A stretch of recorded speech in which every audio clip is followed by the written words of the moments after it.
Mes chers collègues, merci pour ces présentations. D'abord un petit mot sur la première communication. Je partage ce qu'a dit mon collègue Jean-Christophe Closier.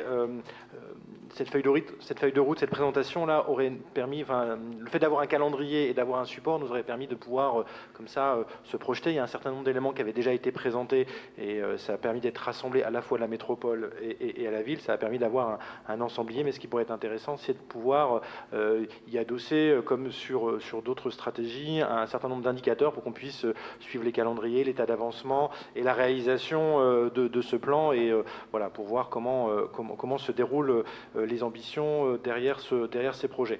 Un petit mot sur le projet sur Nécotin.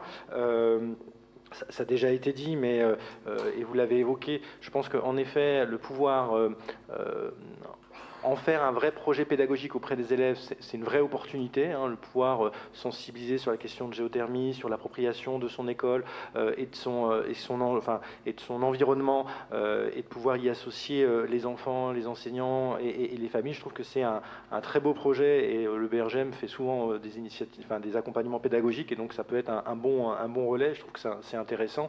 Et ce qu'a très bien dit Jean-Christophe Closier, c'est vrai que ça serait dommage que qu'on ait cette prise de conscience dans cette école et qu'on refasse leur cours et qu'on la rebitume comme elle l'était avant. Donc je pense que voilà, il y a une petite peut-être une réflexion à mener pour voir si on peut pas pousser ce sujet-là de cette cour Oasis sur cette école Nécotin.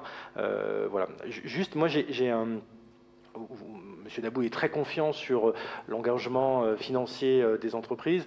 Ce marché global de performance énergétique, c'est un outil qui fonctionne. Là, on va le faire sur la production d'énergie et là, on va être sur une technologie toute particulière et innovante.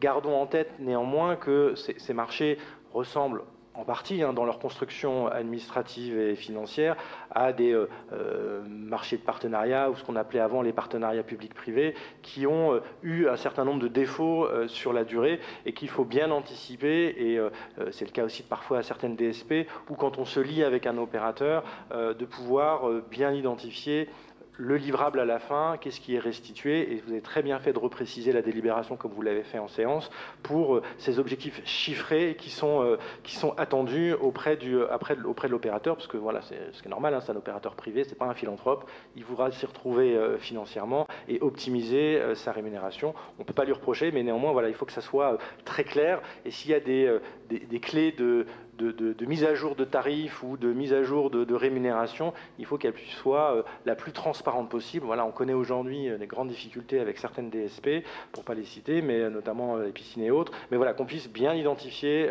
et tracer les échanges qu'on peut avoir. Moi, je fais confiance aux services sur ce sujet-là, mais c'est comme on va être sur une démarche un peu exploratoire.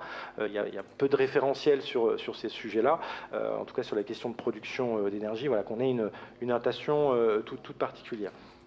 Merci.